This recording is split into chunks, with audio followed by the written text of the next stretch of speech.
Should you cap commission plans?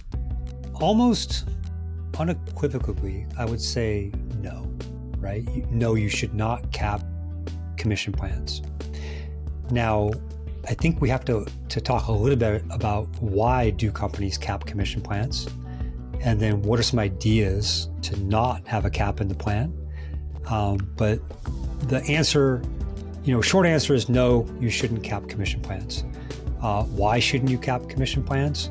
Well, this is incredibly demotivating to reps, and I can't think of a single rep I've ever talked to that says, hey, that's a great idea. Please limit the amount of earnings I can make in a particular year, and then you'll tell me when I can go get on the golf course. That's essentially what you're telling people, is that we're going to pay you up to a certain amount, and then after that, regardless of what you do, we're not going to pay you another dollar. We're capping your commissions.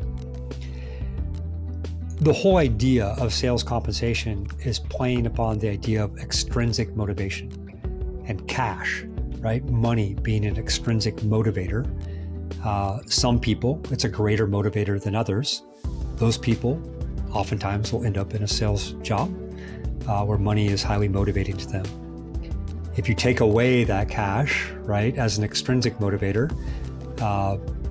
studies have shown that not only do you impact that extrinsic motivation, but you create impact to the intrinsic motivation that people have as well.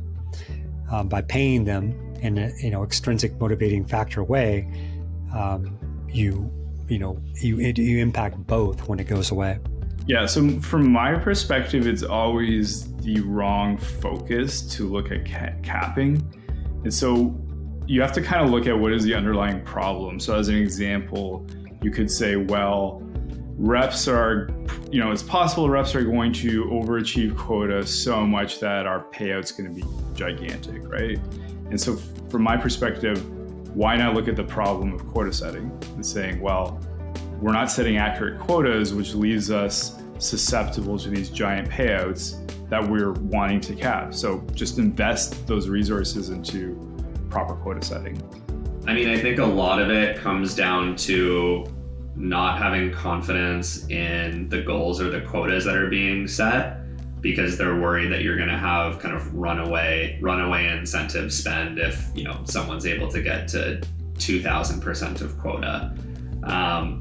So I think that there's a few things that you can do there. I mean, the first is picking a different metric that you can measure or set goals for better. I think in a lot of cases it could be better to have an uncapped metric that might be different than the capped metric that you'd be selecting.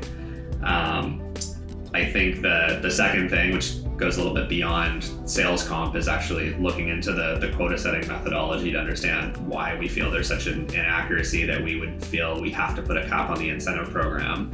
And then I guess the third thing is looking at some more nuanced mechanics to see if we can help calibrate or alleviate some of the concerns. So if the problem is that we're pretty confident in our quotas, but every once in a while we'll have a massive transaction come in that technically would be credited to an account executive, but they have all kinds of leadership support on closing the deal. I mean, some companies will introduce things like mega deal clauses where it's, there's some elements of a cap, but it's done at a specific deal level rather than just completely capping the overall earnings potential of the individual. I think short answer is no, right? They're demotivating.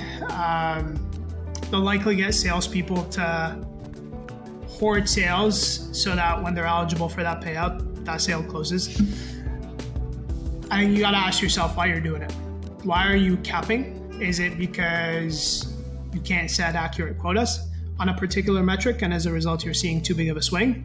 If so, design your payout curve to handle that, but also revisit your quota setting process.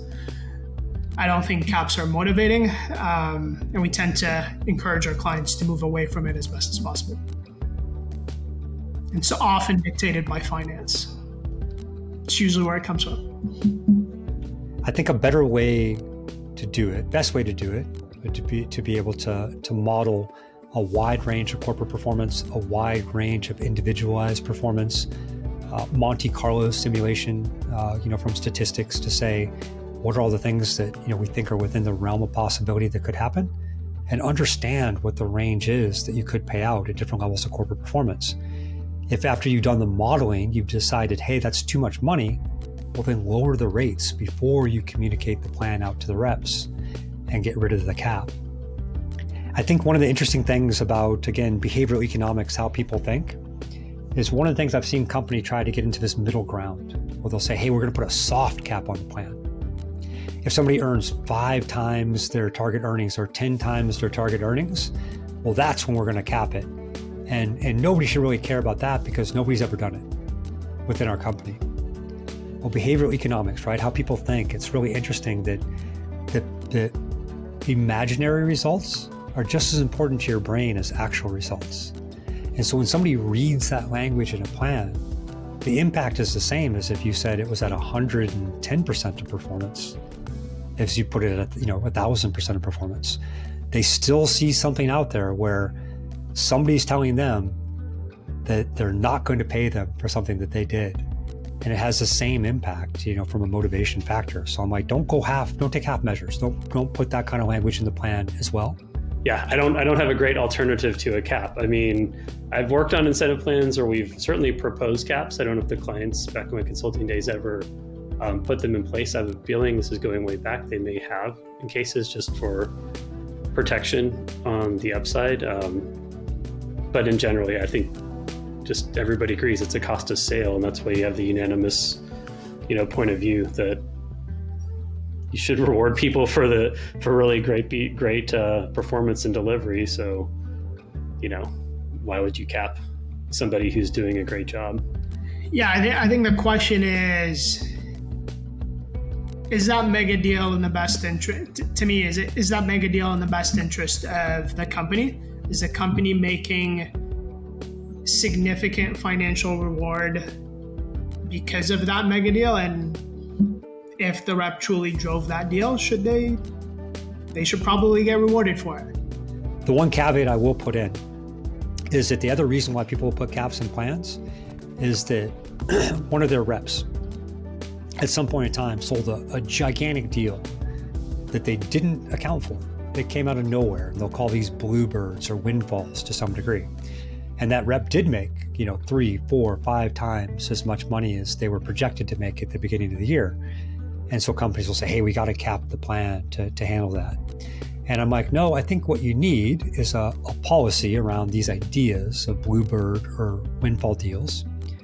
You could say something like, if there's any one deal that wasn't in your original target or goal that makes up more than 75% of that goal, we're still going to pay you on it, but maybe we're going to pay you in a different time fashion, right? We're going to break the payments out over 3-4 months to, one, help with cash flow for the company. Maybe they don't have the cash at hand to pay that commission out, or they want to make sure that the deal doesn't, go south or fall apart in some fashion, and they paid out a bunch of money for something that never came to fruition.